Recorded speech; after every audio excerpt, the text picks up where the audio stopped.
Hi, I'm Tessa, a veteran educator working in the field of special education. And I'm Kim, mom of 2 autistic boys and a late diagnosed autistic person myself.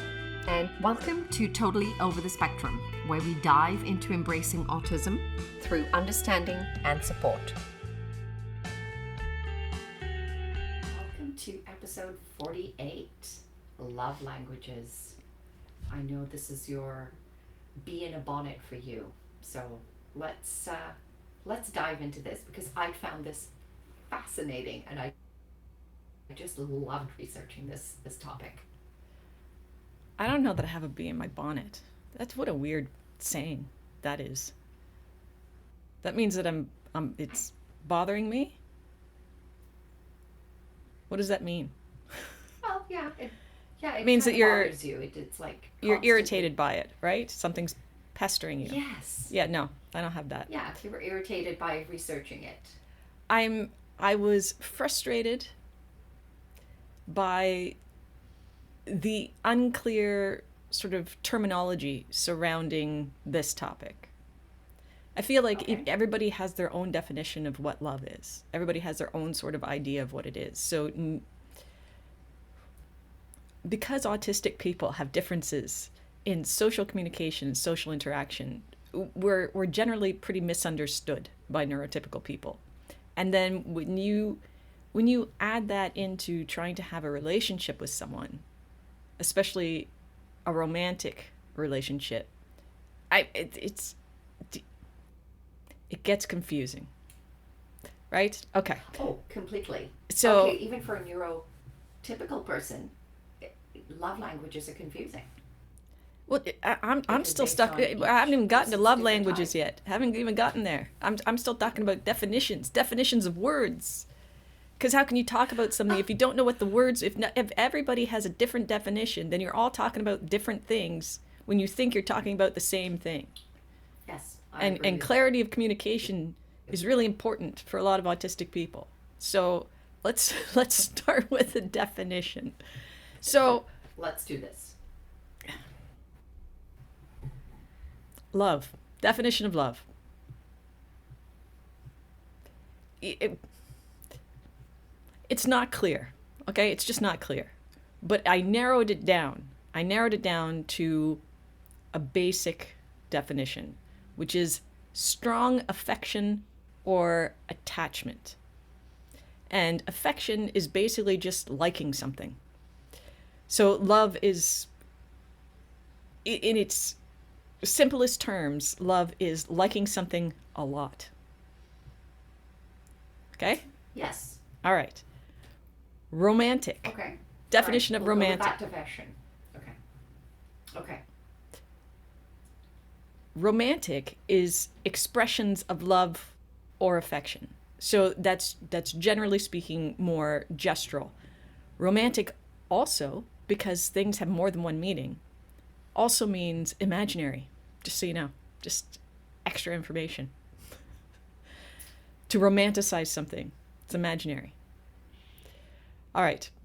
Yeah. I can see why it's confusing already.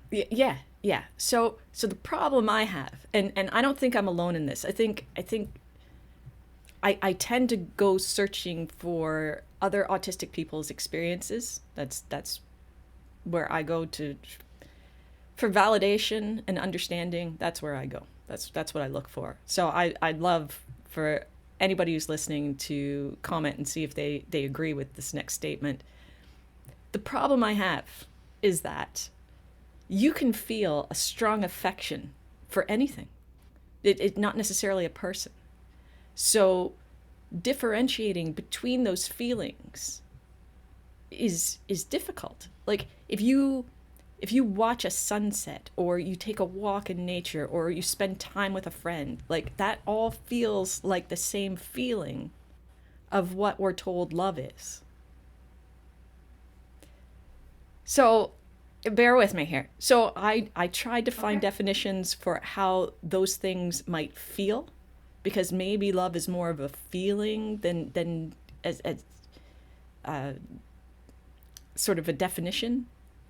So people tend to describe love well, neurotypical people, tend to describe love as butterflies or a feeling of warmth or lightness, as well as wanting to be with another person and share things with that person. So I have alexithymia, so describing emotions can be difficult to impossible for me at the best of times. But that all sounds a lot like happiness to me. That sounds I like think feelings of joy. I think to me, love is a magnified version of that, of joy, of happiness. So if you take those feelings, and you magnify it, and the intensity of it, and the duration of it, and the frequency of it, you have love. Does that help? No, no, and Okay. it doesn't help because you're talking about intensity, and let's talk about intensity first. I think, in my opinion, that autistic people feel things more intensely in general. So when you say that love is an intensity of happiness, I think we feel happiness and joy more intensely just generally. I agree with you on that point, but now take it up another notch. Take that, your normal intensity for neurodivergent versus a neurotypical, and you magnify that. Yeah, but I You're think we're starting already at to that. encompass it. I think we're already at that. I don't think we can get higher than that. I think we already have it. I think there's a threshold, there's a maximum. And I just don't think that we necessarily differentiate between our level of joy and what you would equate that to for love of another person. Like I heard a lot of people talking about that it's the same for them. Watching a sunset and loving a person that's the same. That intensity is the same. There isn't really a differentiation between those two things. That's a good point. I think we're going to have to look into that a little bit further on another podcast. I'd like to dive into that a little bit further. I think We're that's here it. to I think that's it in a discuss. nutshell. I think that that's where things start to fall apart because you're told that you're supposed to call it something else when you're talking about a person. Like we're supposed to be told that we need to love in a way that neurotypical people love. And I've been in relationships. I've had that honeymoon phase, that sort of Hollywood version of what love is, which of course is not sustainable. Because everyone puts on the best version of themselves during that initial phase of the relationship. And that doesn't last as the demands of life start to happen. You can't always maintain that best foot forward, that facade that you have in the initial stages of a relationship. Yeah, but I think what a lot of neurotypical people would say, that when you are in a relationship with somebody that you truly love, and quote unquote, they allow you to be the best version of yourself far more often and for longer periods of time by helping reduce any of the external factors that would normally not allow you to be at your best version. So I think, to me, that's what most neurotypical people would feel. But that's just me. And I'm an oddball. But there you go. I'm gonna apologize to everyone for the video quality for this. I think the internet speed here is there's a little lag in some of your video. So I apologize. Still a new format. We're working on it. Um, I'm also a people pleaser, so I pour a tremendous amount of energy into making sure that the other person is happy. And when the demands of life start to limit my ability to do that, the relationship always inevitably started to suffer for it. Now, I realize I was never with the right person. There was no allowance uh, in the relationship for me to unmask. Uh, I wasn't allowed to have the downtime or the isolation that I needed. And I was certainly never allowed to have a meltdown. That was completely forbidden. I've been called cold, unsupportive, selfish. It's important to know that I'd never had a diagnosis when I was in a relationship. That's still a new thing. And I'm not sure if that might have helped my partner, but I'm sure that it would have helped me at least advocate for myself and my needs in a meaningful way. And I think it also explains how autistic love languages are different than the sort of neurotypical structure for love. Yes, I agree with you. I think if you did have a diagnosis much earlier on, relationships would have been navigated far more effectively, and your advocating for yourself would have been a key component to that. So, yeah, I agree with that. So let's talk about that. Let's talk about how autistic people express their love and affection for another person. Let's talk about autistic love languages. Okay, alrighty. What's the Go first for it. one that you have? The first one that I have on my list is info dumping. I think when a lot of the research that I've done states that the most common autistic love language would be info dumping. An autistic person loves to share details very enthusiastically about a special interest, and this is a way for them to connect and share something important with the person that they love. Would that be in your top list over there? Yeah, that's definitely in my list. Okay. It, kids do this a lot because they don't necessarily have an off switch. So Alex used to do that a lot, and I think over time, it sort of gets beaten out of you, metaphorically, because people don't want to hear it. Like when you're little, you can't stop. There's no off switch. It's just, oh hey, I learned this great thing. Here you go. Alex used to stop random people on the street, and say, have you heard about the dangers of phosphates in the environment? Info dump right there. He was like 4. So it can be a thing that happens outside of being a love language. I think when it starts to become a love language is when you're older and you understand that it is not widely accepted to just info dump at random people, to find a person that you trust and that you care about and share that with someone. There's so much joy in that because you've Yeah. not been allowed to do I that. think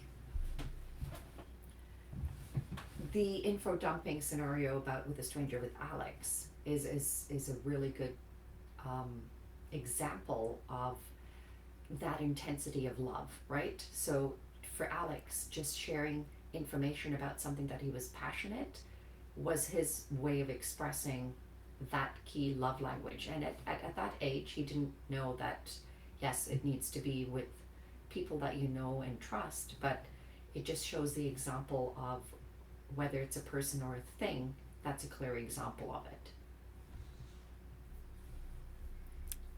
So I have parallel play as a love language. And Yeah, and or I know body doubling. I know that's usually used when you're talking about kids. They play alongside their peers, but not directly interacting with them. But that preference doesn't just disappear because you get older. You don't actually outgrow autism. It's not a thing that happens. Yeah, no, I agree with you. So I enjoy sitting next to someone I care about and not necessarily having to talk or be involved in the same activity.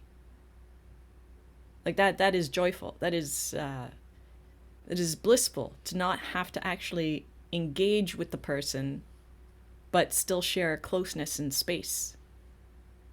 And that could be cuddling or not. Like lots of autistic people like touching, and for others, sometimes, especially light touch, can make you feel crawly. So I think parallel play is a sign of affection. I think that's, it's like saying, I like being near you, or being near you is not draining for me. Yeah, I agree on that one. And it does, you know, it gives you that sense of closeness and security. And it's not overstimulating for that person because now they can just focus on the singular sense that is engaged versus having the audio and the visual and, you know, the proximity all coming in at once. Just having the proximity over there is very soothing and calming. Yeah, I agree on that one. You're very subdued today. I'm subdued. You're I'm very just I'm quiet. just loving all of this. You're very soft spoken, very quiet. I don't know if you think that you need to regulate me. No, I can hear myself like really loud in my headphones, so I'm like, I'm being loud, Tess. No, actually, Okay, you're I'm gonna up it up a yeah, notch. ramp it, like give it. All right. Okay, What else do you have? I have something called penguin peddling. I love the title of this one, and you know, it's involves sharing and giving of small gifts and tokens to appreciate that person, you know, and its thoughtfulness that is um, that's an exchange through meaningful gifts. I love this little. I love, you know, penguin paddling. It's like so cute, like little penguins. Oh, That is okay, cute. that was my little tangent. I do have gift giving as a love language, and it can be those little things like you see something and you think, oh, that person would really love that, and you need to share that with them, or but also gift giving can be really intense. So I I I only want to give a gift that I know that the person I'm giving it to is really going to like. It has to be super meaningful. So I perseverate a lot on all aspects of the gift. And I don't always like giving cards because I feel like I need to put all of the right words and sentiments into that card. Right? I can't just buy a card that's pre-written and sign my name. That doesn't work. I will spend days making a card if I think the person will love it. I also enjoy making things, but I like to make things for people if I know that they're really going to enjoy it. So I I I started making cookies for everyone for Christmas. So I make about 10 different kinds of cookies because most people don't bake for themselves. And I took notes over the years to find out every person's favorite cookie so that they'll get an assortment, but there'll always be their favorite cookie in that assortment, which is why probably there's so many of them. And I can't do half a job. Like I've developed a system to maximize efficiency. It takes about a couple of weeks, many hours. I could be up really late at night airbrushing cookies because they have to be extra special. And so putting hours into making something special for someone is a love language. Like I have a list of potential gifts for people in my phone. Well, that's being organized and, you know, methodical in your process, and I wish more people would do that, right? And it's taking the time to appreciate that person, which is amazing. And I think when you do put so much thought and effort into a gift, it definitely becomes far more meaning. And I have to say, I'm one of the lucky recipients of those delicious cookies. The lemon ones are the best, folks. Lemon.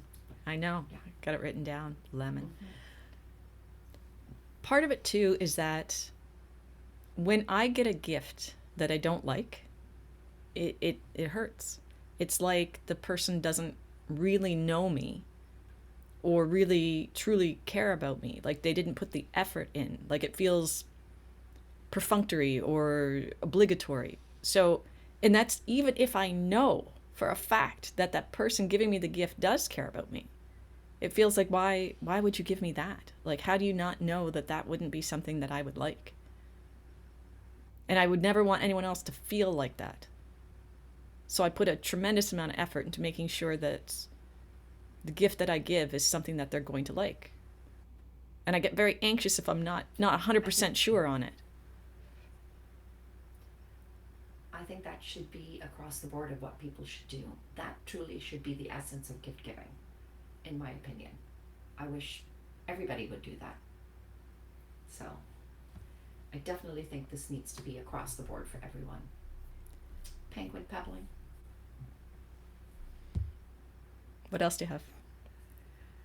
I have support swapping, or it's called spoon swapping. It's a mutual exchange of practical help and support for each other. It's going out of those comfort zones to say, hey, this is not within my genre of being able to do things, and having that level of trust and inviting that person in at your vulnerable stage is a key love language, is letting that person in and just saying, hey, can you help me by supporting me in doing this task because I'm not up to par of doing it today. Oh, That's right. a huge that would be a huge thing for you.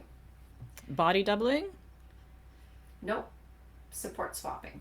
Well, asking someone. Asking else to come in and do a task for you. Oh, for me? That, Nah. For you. See? That would be They're not going to do it right. I know. And then that's worse. Standard. That's worse. It's worse to ugh, no, that sounds terrible. I would not, no, because I'm going to have to redo it. We will have a discussion at some point on a podcast about perfectionism. But no, that is, when knowing that someone's going to come in and not do the job, not do the thing the way that I would like it to be done, that is extremely painful. That is not helpful. Okay, so I'm going to put you on the spot. So whenever I've looked after the boys for you to give you a break, Mm-hmm. and I do what I like doing best, is deep cleaning your apartment for you, so that when you come back from your holidays, everything is done, so that your holiday can then extend a little bit further. Was it done up to par? Or did it cause you distress? You don't move things. So anything that you moved and cleaned, you put back where it belongs.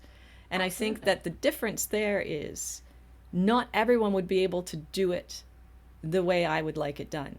Like if my mother was to come by and clean, she would move stuff around. Like I wouldn't be able to find it again. So that wouldn't be helpful. And whether you are also a very meticulous cleaner. So that actually works. But even if you weren't, and I came back and things were not meticulously clean, as long as they were in the right place, it wouldn't matter. But my mother moves stuff. Or she'll throw things away. She'll go, oh, I didn't know you were saving that. Oh, it looked like garbage. I just threw it. The hubris. Don't touch things that don't belong to you. What are you doing? It's not okay. So the connection that I'm trying to make is that the connection that you and I have gives you the security to first of all, entrust your boys with me while you're gone, and two, allow me to clean and get into your personal space, and you're okay with that. So that was the key part of it. I have had other people watch my boys, and there's that first step in letting someone take care of my kids is always going to be stressful, because you never know. Like you have to give someone the opportunity to do it to know whether they're going to do it well or not. So today, who do I trust to watch my kids? You. Anybody else? Nope.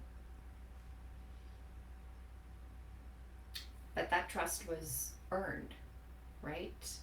In small little increments and with reinforcement. And now we've got to the stage of that security and in the friendship that you would allow me to support you in certain aspects. Not all of it, but certain. Don't ever ask me to use a Cricut machine, because that would be a total disaster. So You're not a maker of things. That's not your. No, It's not your favorite thing to that's do. no, it is not. It is not So my favorite thing to run around all the time. That is a you thing. that is anything, yes. So I think, some people do that intense level of friendship and trust comes. That has to be right up there for me for in order for you to allow a person to be coming and doing something for you that you would normally do. So that's on my list. Okay. What's on yours? I have unmasking. That's a big one. Yeah. Feeling safe and comfortable enough with someone to drop your mask is definitely a sign of affection for that person. Because you're right, that's a sign of trust. And basically, that's what we're talking about. Trusting It's someone. allowing you to be that your authentic self. That's huge. Yeah, Yeah. absolutely. And if you get to that aspect of your relationship, neurotypical people, hats off to you. You're doing everything as possibly right in order to make that person feel safe and secure. So kudos to you. Yeah, they might not consider that a love language, right? Especially if they're neurotypical, because neurotypical people often do not really like unmasked autistic people. Yeah. It's, yeah, you walk around with what appears to be a scowl on your face, but it's just your resting face. Yeah. You don't speak to them when you walk by them. You're not being rude. You're just not acknowledging them every time you walk by. And just feeling like you don't need to monitor their emotional status all the time. You don't need to constantly check in and see if they're mad at you for something. Or maybe if I'm hyper fixated on something, I will just block out everyone and everything. Not ignoring them intentionally in that way, but just doing something I enjoy. That can be hard on people. Also, not checking my tone. Yeah. Yeah. It's just accepting the person for who they are at that core. It's if you're able to unmask in front of that person completely, you're in a good relationship. Yeah, but I'm just saying that it might not feel that great for the person in the relationship with the autistic person, because they need to recognize that those things are not personal attacks. They aren't signs that there's a problem. For a neurotypical person, those things would be a sign that there's a problem in the relationship. Oh, they're ignoring me. Oh, they're scowling. Oh, they're locking themselves in a room for hours on end. Those are generally warning signs in a neurotypical relationship. Yeah. But in a neurodiversity relationship, it is, that's the icing on the cake. Yeah, it's a good place to be. Yeah. You really need to have some open communication. Don't drop hints. Don't expect me to know or guess what you're feeling or thinking or wanting. I'm going to assume everything is okay until you tell me it is not. Mm-hmm. Well, I think open communication needs to be across the board for both neurodivergent and neurotypical, because I think a lot of issues occur because of lack of open and effective communication. So, all right, what else have you got? Identifying and solving problems.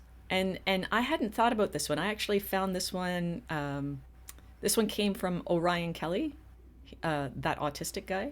He's from Australia. I don't know if you've ever seen him. I'll put a link to his podcast about autistic love languages in the description. I had to think about this one because as an autistic person, I do this a lot, but I usually get in trouble for it.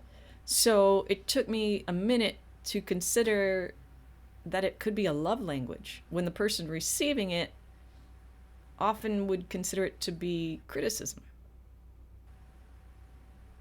Does that make sense? So I think he's right. It is born out of both my brain being wired to hear a problem and immediately want to solve it. That's a thing. But also a desire to help somebody that I care about. Like, why wouldn't they want you to help them solve a problem? Why wouldn't that make life better? Yeah, yeah, and I guess it also ties in with both, support swapping and, problem solving, because that could be it could fall into that area, and open communication, right? So it kind of, that uh, label for that, or it helps bridge between, support swapping and open and effective communication. So yeah, I can see that being a really good one. Except that sometimes people don't want you to solve their problems. They just want to talk about them. They want to vent. Yes, that's just basically a neurotypical, you know, trait. Sorry, but it is.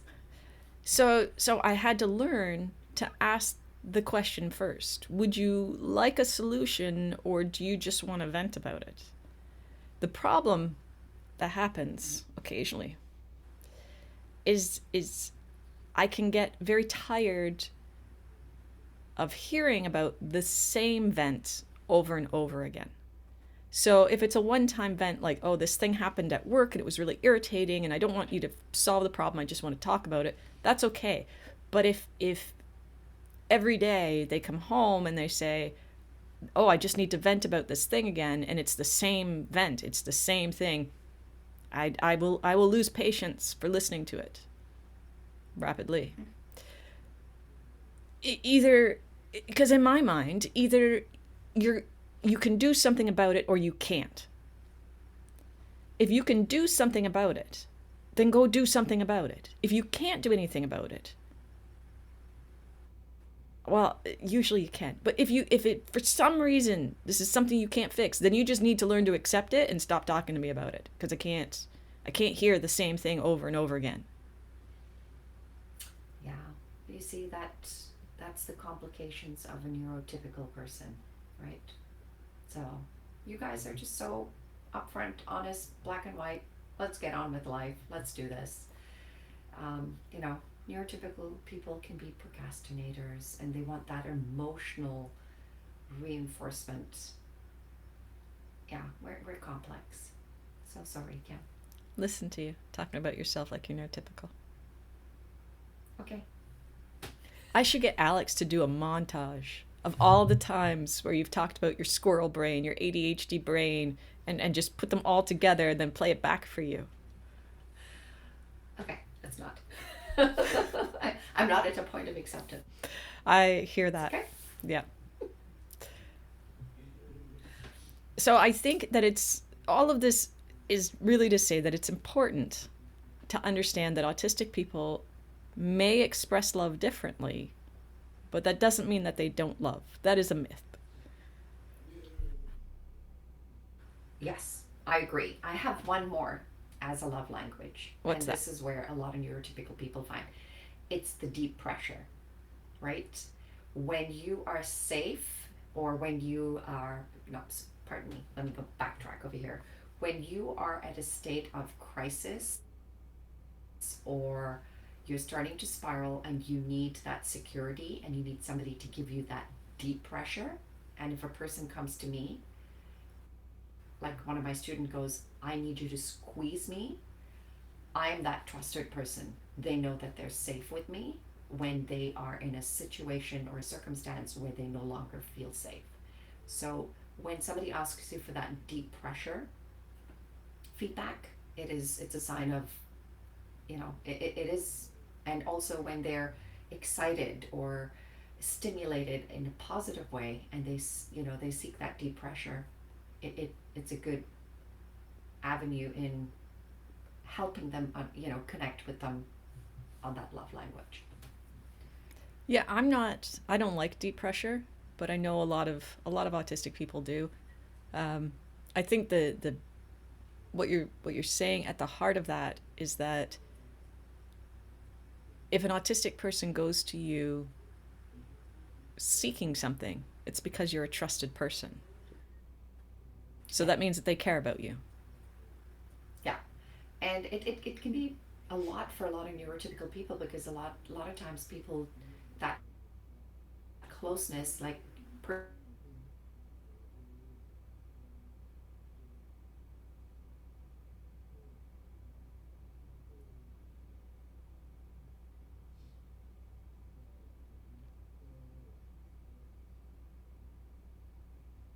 I think your internet died.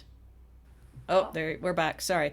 I think your internet is a little shaky today. A little dodgy today. I'm so sorry. Yeah. Okay. All right. I'll keep it short and sweet. But yeah, deep pressure is to me one of the love languages because it provides safety and security. So, So, on that note, I think every autistic person is different. So, their love languages can be different, just like any person. yeah. And to me, in a nutshell, it's, having effective and clear communication and honesty and consistency is really the key components to an autistic person's love language is what I took away from all of my research. Yeah, honesty is so important for autistic people, especially because a lot of us can't read subtext. And a lot of us are really trusting. We don't automatically assume that someone's lying to us. We assume that they're telling the truth.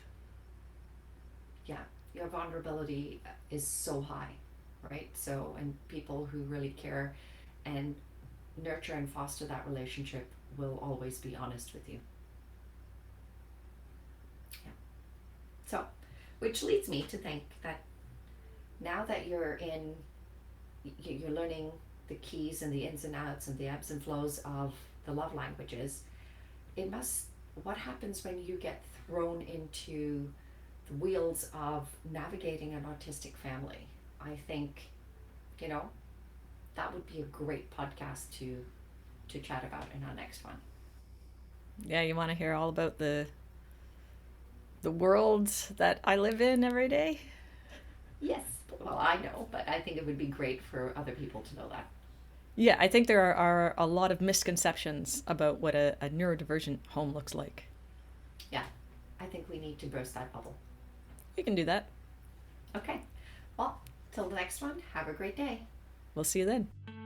Thanks for tuning in. If you know someone who might find this episode helpful, feel free to share. Also, check out our website and socials linked in the description.